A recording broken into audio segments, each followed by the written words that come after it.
Hey, thank you all so much for joining another episode of Celeste the Therapist Podcast. My name is Celeste. I'm a therapist from Boston. If you've never been into my podcast before, thank you for being here. So, this is actually episode 4 out of 5. So, if you have not seen the first 3 episodes or listened to them, if you're listening to me on audio, this podcast does also stream on YouTube. If you have not listened to either of those, I suggest you go back because this is a 5 part series on healing your inner child.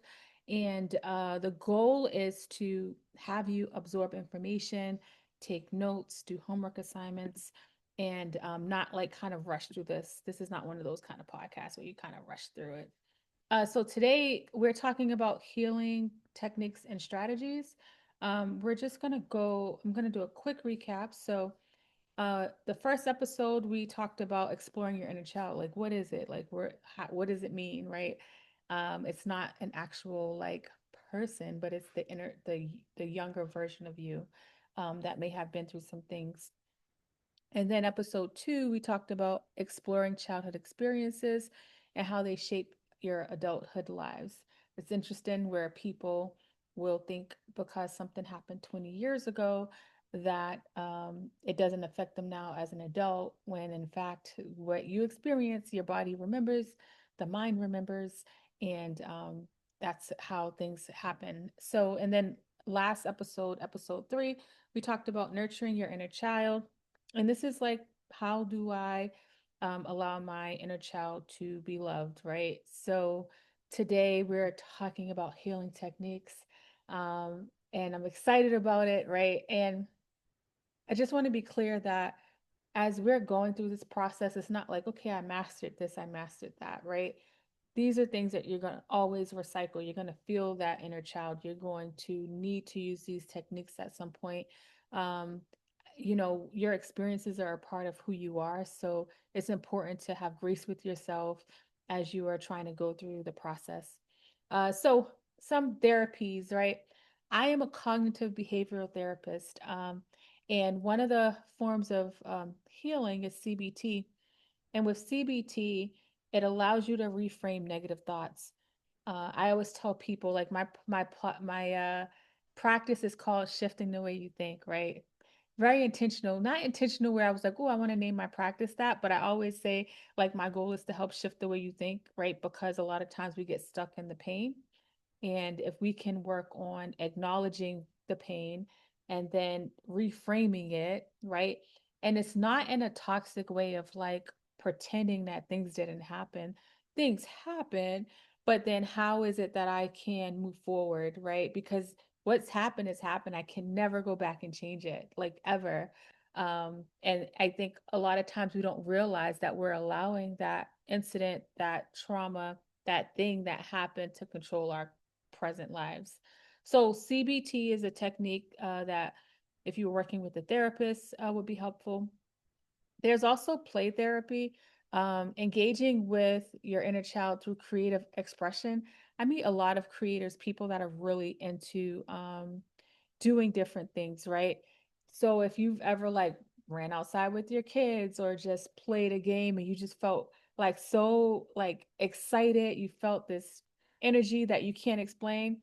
What do you think that was? That was that inner child being able to come up and play. For some people, they didn't have that chance, right? Some people's childhoods were robbed. You were robbed of your childhood. So you never even had that chance to experience that. And then another technique is art therapy. A lot of people express themselves through art. Some people, I'll meet people, they'll talk about some things. I'm like, oh, well, they talk about when I was younger, I used to draw, I used to color, I used to create things, right? And then over time, they stopped. Getting back to that feels good, right? There are so many creative ways that we can work on healing our inner child, right? In America, we only talk about therapy, we only talk about psychiatry, but we're not talking about these other modalities. And art therapy, play therapy are really great ways to kind of get into that inner child stuff. Um, so some more healing techniques. If you're watching this on YouTube, you see the young lady, she's sitting there drinking her tea, right? Mindfulness is important. You don't have to sit crisscross applesauce and close your eyes. You can literally just sit down, have a glass of tea, and be in the present moment. So it can help you be more aware of your thoughts that's related to your inner child. It can also allow you to be more self compassion. Being kind to yourself is something that doesn't happen often. A lot of times we will talk to ourselves crazy, right? We wouldn't talk to our children the way we talk to ourselves. We'll do something and say, like, why'd you do that? That was so stupid. And a lot of times we don't realize how hard we are on ourselves. And I always say, like, how can you work on healing yourself if you're beating yourself up at the same time? Like you're literally walking around with a bully, right? Do you want to walk around with somebody that is bullying you, or do you want to walk around being a motivator, right? Which one feels better? And a lot of times we don't even recognize that's the way we are talking to ourselves because it just comes so naturally. We just kind of do it because it's been part of our repertoire all of these years. The role of forgiveness. Now, this is a little challenging for people, and I'm gonna tell you why. I understand why it's challenging. When people, especially depending on how you were taught about forgiveness, and this isn't me knocking the church, but for some people who grew up in church, like it looks at forgiveness as kind of like, oh, let it go. You're supposed to love your neighbor and just forget about what's happened. And that's not fair. I don't look at forgiveness in that way. In the context of healing your inner child, forgiveness is an intentional act of releasing resentment and the negative emotions you have towards others and yourself about past harms that stem from your childhood experience, right? This is an intentional act. It's not an act that happens over time. It's an act that happens through different processes. Through, I feel like when we put our mind to something, our mind will help show us the way. And a lot of times, our mind is only on the pain, and so that resentment can literally eat us alive. It's not about condoning or forgetting wrongdoing, right? Let's be clear. When people think about forgiveness, this is why it's hard. It's like, but do I just forget? Like, does that mean I'm condoning and saying it's okay? No, you're not saying that. But it's about freeing your inner child from emotional burdens like anger, right? Let's take a pause. Like, how many people are experiencing a lot of anger about what's happened, shame and blame that carries into adulthood, right? When you offer forgiveness, you're actually taking your control back for your inner life, right? Because he's like, how do I'm taking control back for my life? Like, I'm this age, I'm doing this, I'm doing that. My life is moving forward, like literally, like you can't help it. Time is going to pass by. But internally, is your life moving forward? Are you still that stuck 12-year-old boy or girl, right? That's something to think about. So you can go from feeling like a victim versus feeling empowered.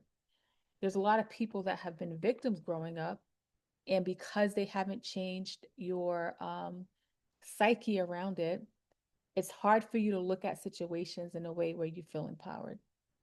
Like you're always feeling like a victim. And that's because that's the only way your system knows because it hasn't been taught a new way, right? So this is kind of the role of forgiveness. And I want to talk about like how it looks like forgiving yourself and how what that looks like forgiving others. Like how can that help you? Because that's something that's so important. So when you think about forgiving yourself, right? It allows you to release your shame and guilt. So many times people will blame their younger selves for not being strong enough. I put that in quotation marks if you can't see me, or good enough to prevent harm.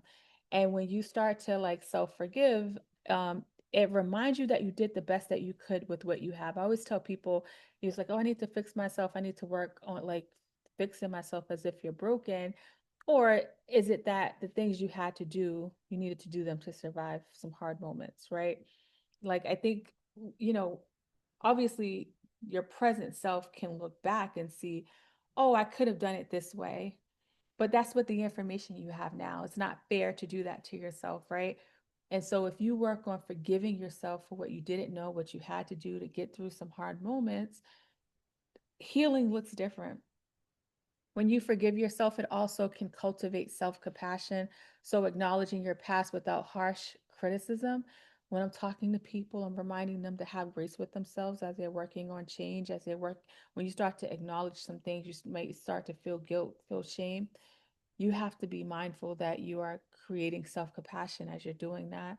And this allows you to like nurture that inner child, and so that you can start to love and accept yourself for who you are, because you can't change anything that's happened, right? Radical acceptance is so hard but so necessary.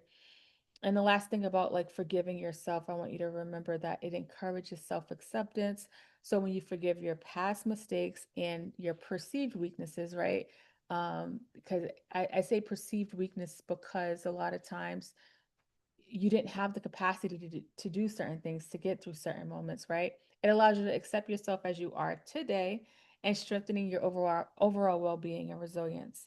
So think about this idea of forgiving oneself. You may not even realize that you have not forgiven yourself, right? Maybe listening to me talk about this and the shame and guilt and blame and stuff, you're realizing like, oh my gosh, I'm being so hard on myself. And I always tell people, like, when you think about your life and what you had to do to get to where you are today, if it was a child, or think about somebody that you love, would you find yourself beating them up the way you beat yourself up? And 9 times out of 10, the answer is no. Like, you wouldn't do that to yourself, and so, to that person, to that child.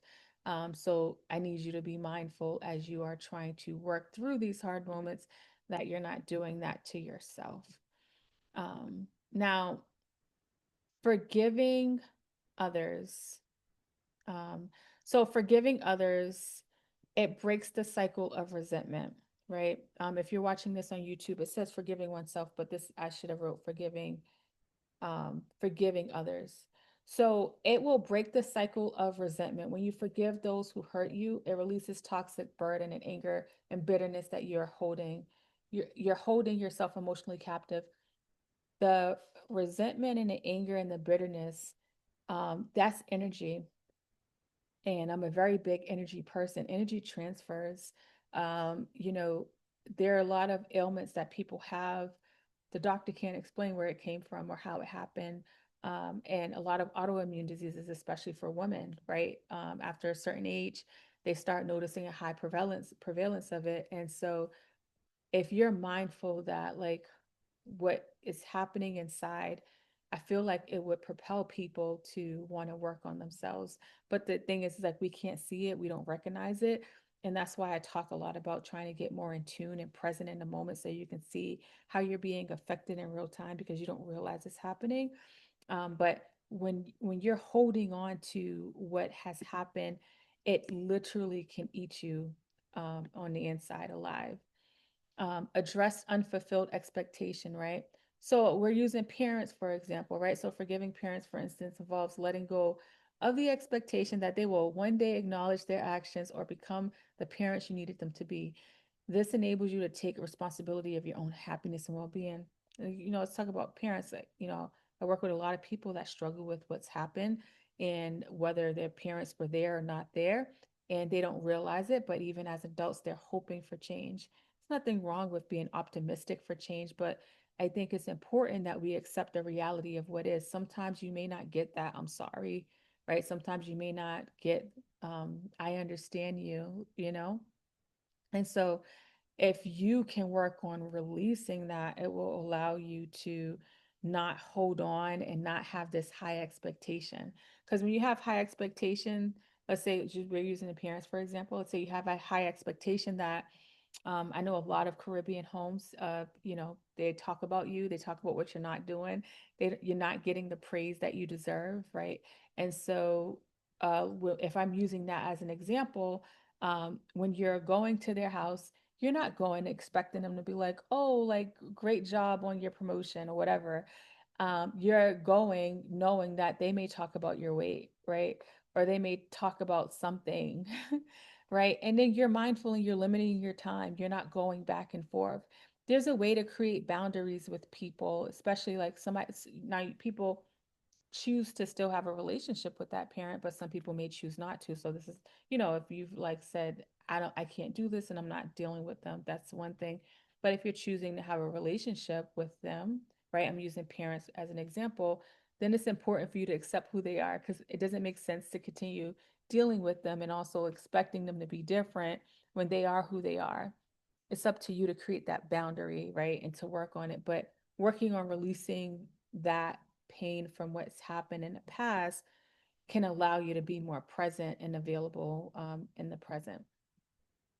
And the last thing about forgiving others, right? It promotes compassion and empathy. So let's just stick with parents, right? So seeing your parents or others as flawed human beings with their own struggles rather than perpetrators can foster compassion. The perspective allows you to release the pain they cause without condoning the behavior. We're not condoning behavior. Will Smith said, what happened to you was not your fault, but your healing is your responsibility. I remember when he said that, and I'm like, that's so dope. And hopefully that statement just freed somebody, right? Hearing it. Sometimes you could be battling with something, and maybe you're in therapy, or maybe you've talked to somebody, but then you hear something and it just clicks, right?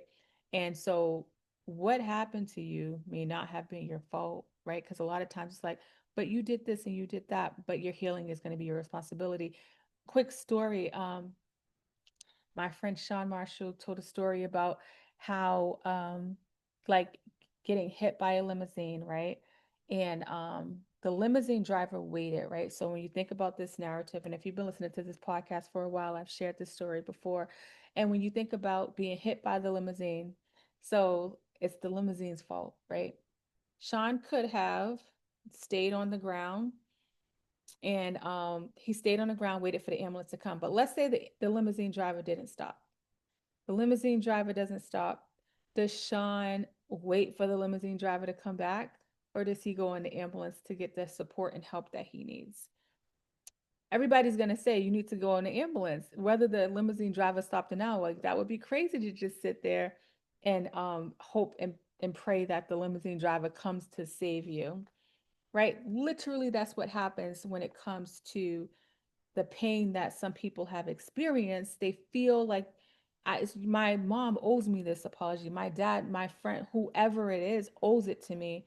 It would be nice. And some people eventually get that, right? It would be nice if people apologize for what they did.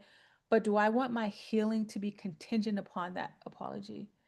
Right? I think that that's something to like sit with, is thinking about, I don't want to feel like I have to wait for Joe and Schmo to like come and say sorry before I'm okay, because I only have one life. You literally only have one life. So why operate in life waiting for somebody to come and treat you better? Let me go back to the drawing board and see what I've allowed, whether it's a relationship, whether it's a child, your children, whether it's a friend, whether it's a workplace, whether it's a family member. There's sometimes we still got to deal with people because of proximity, because they are coworkers, because of whatever. We need to be mindful on what we're allowing in the situation, right? So we're not repeating that cycle. Sometimes pain can be addictive. You might be like, Celeste, like, I don't like pain. You don't like it. But if you look at some of the ways that you allow things, you can see that, oh, I can just do this differently, right? So these are some of the ways: breaking the cycle of resentment, addressing unfulfilled expectation, and it promotes compassion and empathy as ways why forgiving others is helpful. Now, how forgiveness can release emotional burdens and promote healing. So, one, there's an emotional release, right? And you get freedom from the negative emotions. Those negative emotions can be tiring.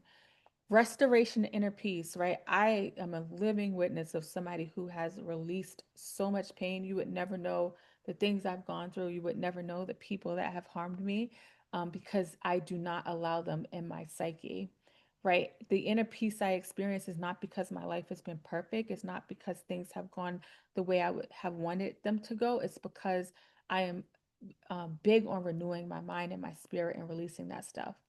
The second thing is growth and personal empowerment, right? I feel so empowered. Before I was like, what's the point? Like, I would have this like kind of negative attitude, this victim mindset. But when you work on releasing and forgiving, your growth and personal empowerment goes to the roof, right? It shifts from the past to the future. I no longer live in the past. I used to live in the past, right? I don't live in the past anymore. I visualize myself in the way, the things that I want for the future. And now my mind shows me that. If I'm living in the past, then my mind is only showing me ways that that my past can still be present in a negative way. And it enables healthy relationships. When you are somebody that has been a victim or struggled with some trauma that you haven't let go of, I promise you, your relationships are going to suffer. You'll have a hard time having, and it's not just intimate relationships. I'm talking about across the board because your mind is only going to see things as if people are trying to hurt you when that's not always the case. And then working on forgiveness can allow you to reclaim your narrative, right? You define your future. Like what I'm doing now. I never thought I would be doing all this stuff. I promise you. I admire people that be like, oh, I want to do X, Y, and Z.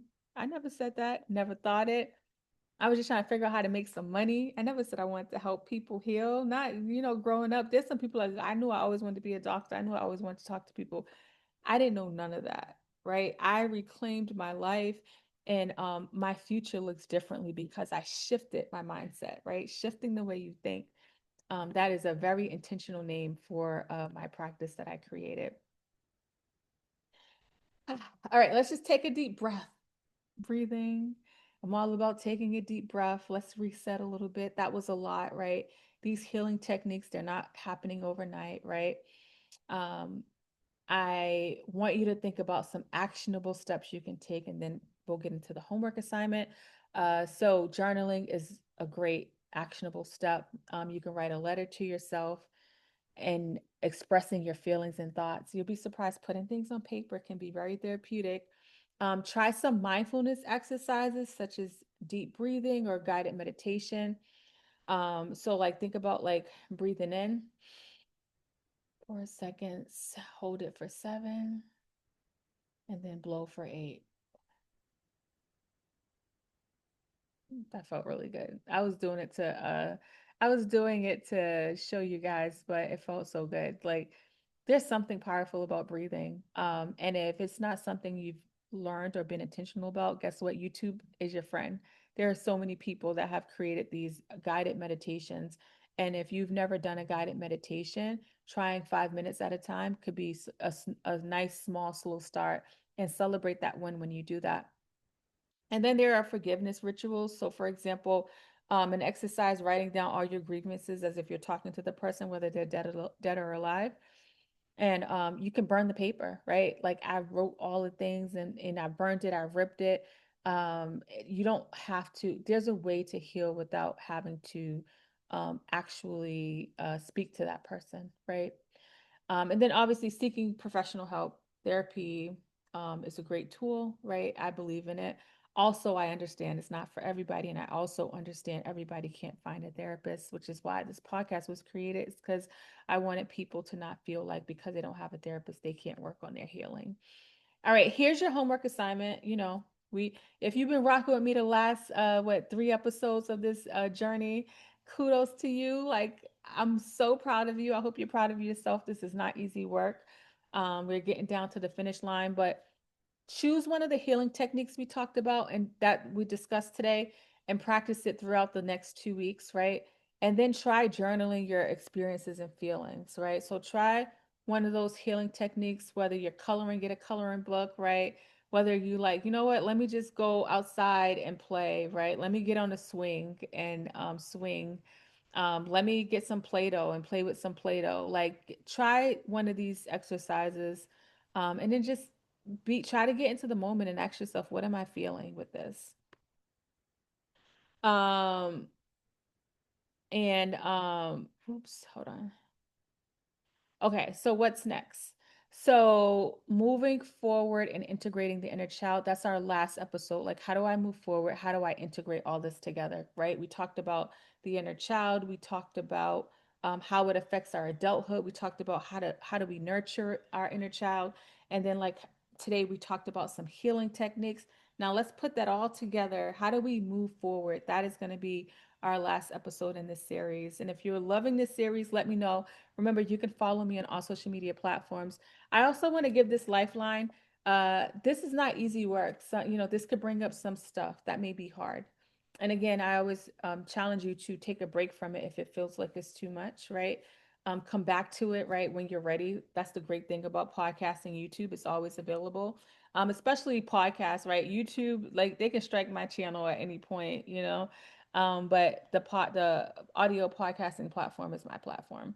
So I want to give you a quick. So 988 is a lifeline. You can call or text or chat, have conversation that's confidential.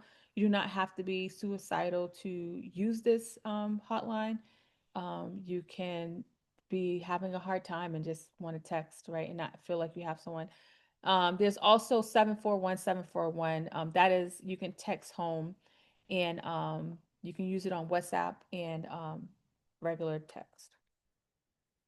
And then you can find me stwyt.com. If you're looking for therapists, if you're in the Massachusetts area, we have telehealth and we have in person and located in Stoughton, Mass. We also have classes that are run by wellness practitioners. You can find that online. We just added meditation on Wednesdays at 5:30. That's a donation base. It's a 30-minute session. So I'll have the links to all of that, and then you can follow me everywhere, searching Celeste the Therapist or stwyt.com. Again, you can find me by searching Celeste the Therapist, Instagram, Facebook, YouTube, LinkedIn, TikTok. And then you can find the business page, stwyt.com. I hope this was helpful. I hope it makes sense. If anything I ever say speaks to you, understand you have the power to make the change. But guess what? You have to have faith and believe in yourself. When you start believing in yourself, yeah, nobody can ever take that away from you. Until next time, beautiful people, I'll talk to you later.